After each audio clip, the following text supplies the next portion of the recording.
Hello and welcome to this edition of WION-VOA co-production. My name is Molly Gambhir. Our top focus in this edition, US voters are weighing heavy issues as they head to the polls this November, a crucial battle. From inflation to abortion rights to border security and crime, concerns about the direction that the country will be heading towards, motivating voters to either keep the Democrats in power or give the Republicans a chance to control both the U.S. Senate and the House. VOA's Congressional Correspondent Katherine Gypson getting us more from the voters.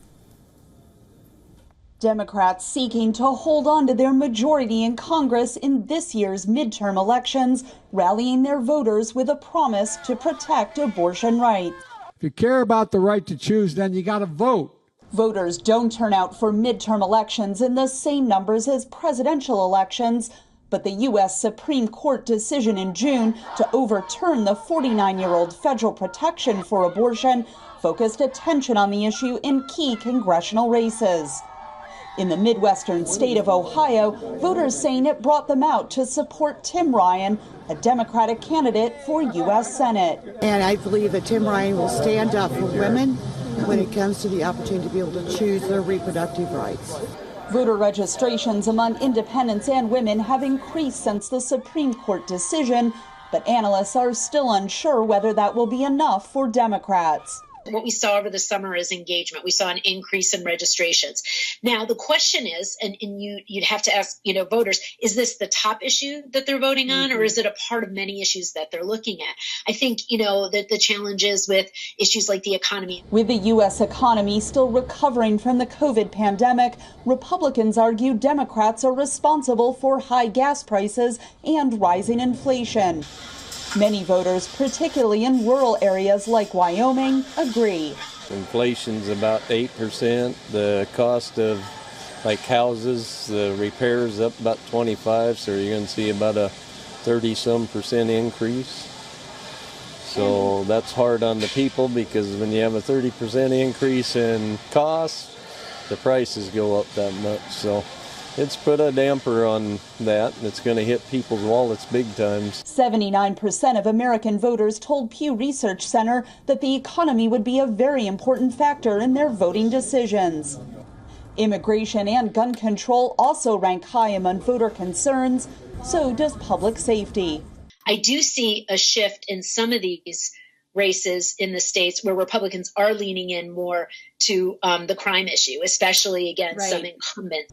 And Democrats have emphasized election security as the January 6th committee has kept the attack on the U.S. Capitol on the minds of voters, like this one in the southern state of Virginia.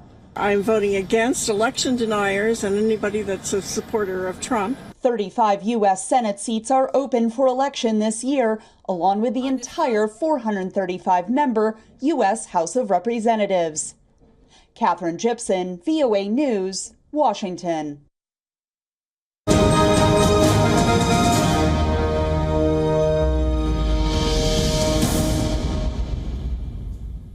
And going straight across now to Jessica, who is with us. Ever since former President Donald Trump refused to concede that he lost the 2020 presidential race, now there have been growing doubts among the voters about election security. And according to a poll that was released just last month, 2 out of 3 Republicans still believe that Joe Biden did not win the presidency. So legitimately, more than 300 candidates running for office also believing that the 2020 presidential election was flawed. What has been America's response on this, and how do you see this really playing out ahead of the election? Well, good evening, Molly. What we've seen in the last couple of years is that most states have now acquired what they call a hybrid voting system. This allows the voter to make their vote on paper, but then the vote is counted electronically. And this is designed in order to take away the possibility of hacking or of electronic malfunction that could change or eliminate some votes. So it is an infrastructure effort to address those concerns directly. We are also seeing many more Americans vote early, ahead of the midterms. In fact, a Gallup poll shows that 4 in 10 Americans plan to vote before November 8th. I happen to be one of them. I'm planning to do that so that I can continue our coverage for you. Half of them are Democrats. 1/3 of them, according to Pew's research, are Republicans. Gallup is already warning, though, that we could see the exact same scenario that we saw on election night 2020. That is when we saw the so-called red mirage, where more votes came in from Republicans early in the evening, leading people and viewers to believe that the Republican candidate was winning, but that was because the Democratic votes, which came in via a different method, just hadn't been counted yet. So that is something to keep in mind. The pattern is still leading to claims of election rigging that still have to be addressed and continue to be addressed by Washington. And one of the ways they're doing that is they're setting up a website in order to directly counter each of the election-related rumors at CISA.gov. Molly? Right. Jessica, there's also been a rise in political violence, most recently with the attack on the spouse of the woman who is second in line to the American presidency. What has been Washington's reaction on that, and how is it really planning to react to this going forward? Well, it's changing the last few days' message for the Democrats. We saw President Joe Biden come out a couple of nights ago with a national address to the nation on television, basically challenging Americans not to give in to ideas around the lack of election security, also challenging them to stand united against political violence. And this does come after the 82-year-old husband of House Speaker Nancy Pelosi, who you say rightly is second in line to the U.S. presidency, after her husband was allegedly hit over the head by a hammer inside his home in California. And the speaker says his skull was fractured, and we understand he was just released from the hospital yesterday. Now, the San Francisco district attorney has charged a 42-year-old man in the attack. He told police, according to police statements, that he wanted to, quote, look for Nancy to break her kneecap. So pretty violent rhetoric there. A CBS News poll has shown that the majority of Americans say that political violence around this country is on the rise. Molly. All right, stay with me, Jessica. Let's quickly also tell our viewers about how in the last 20 years, Asians in the U.S. have made up the fastest growing group of eligible voters.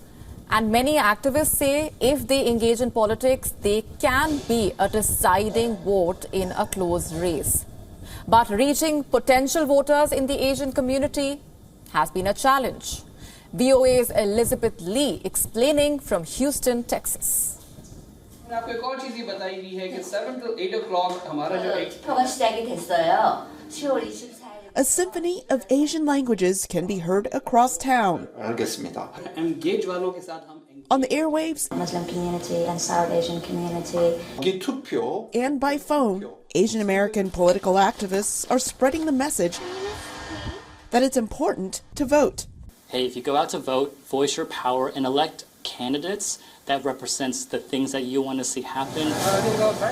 There are currently more than 13 million eligible Asian American voters here in the United States. They're mainly concentrated in 5 states, California having the highest number of Asian American voters.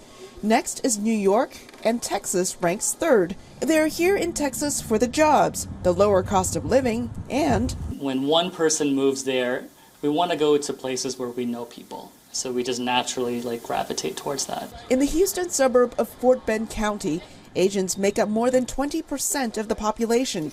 But in a national survey, Asians say political parties have not been doing a good job at reaching them, including Miguel de Cones, whose parents immigrated to the U.S. from the Philippines.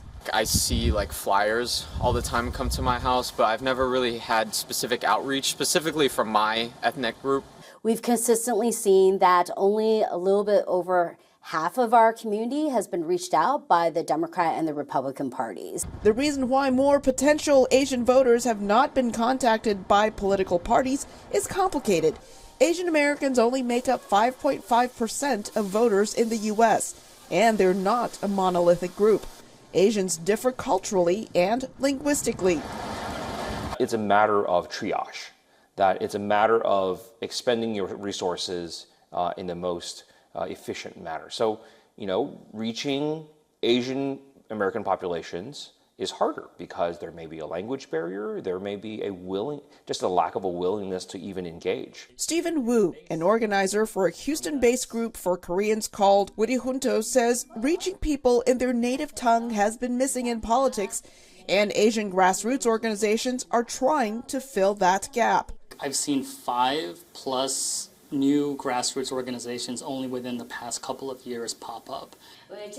I also see more funding coming into the state dedicated towards Asian American organizing efforts. Texas is huge, Houston is huge. We need to have these many organizations to fill all the different perspectives, ethnicities, income levels that we have in this city. Organizers say only when people go to the polls and vote will the diversity of their views and cultures be reflected and heard by local and national elected officials.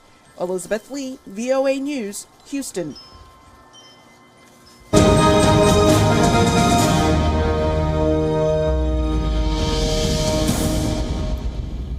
Going back across now to Jessica, there are a couple of races where the Asian American vote could actually make a difference, and one of them is in California.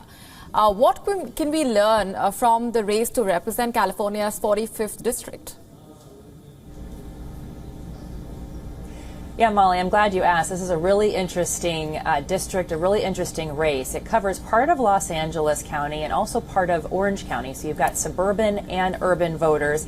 Asian American voters make up a third of the electorate in this district, and many are non-native English speaking, meaning they were naturalized into this country, so they need to get election materials in their native language. And that is something that both campaigns in California 45 have focused on, reaching out to voters there in their original languages. Both of the candidates in this race are also of Asian descent, one from Korean heritage, the other from Taiwanese heritage. And the Korean candidate is using some of the intricacies and nuances in Asian American culture to reach voters. She is using anti-communist, anti-Chinese language among Vietnamese American voters, trying to play to their fears about communism. She has come under some criticism for that strategy, for being overly divisive. Political observers are watching this race very closely to see what more can be learned about outreach to this specific population. But this is a really interesting district, as I say. It is everything from Little Saigon to Little New Delhi. Indeed, and the Supreme Court heard arguments this week on a case that was filed on behalf of Asian Americans and could change the future of college admissions as well in the United States. What can you tell us about that? Yeah, the justices on Monday heard a case, a couple of cases actually, about Asian American students' access to college admissions. And they basically have to make a decision whether race should be considered in college admissions, especially at the private Ivy League universities across this country. The Asian Americans who filed the case, they say that the practice unfairly discriminates against them by limiting the number of high-achieving Asian American students who go to these universities. These policies, though, are meant to ensure that underrepresented groups from the black and brown communities of the United States have equal access to this type of education. Major companies, though, have also weighed in at the Supreme Court. Companies like Apple and IKEA have written letters to the justices saying that, look, we have diversity goals as well at the corporate level, and we can't achieve those unless we are getting diverse graduates from the nation's top universities. So the justices now have this decision before them. Remember, they do have a conservative majority, and it does appear, based on the types of questions that were asked and answered at Monday's oral arguments, that the decision will go in favor of taking race admissions out of college admissions across this country, which would be a big change. Indeed, we're leaving it there for the moment, Jessica. Thanks very much for being here. And with that, it's a wrap on this edition of WION-VOA co-production.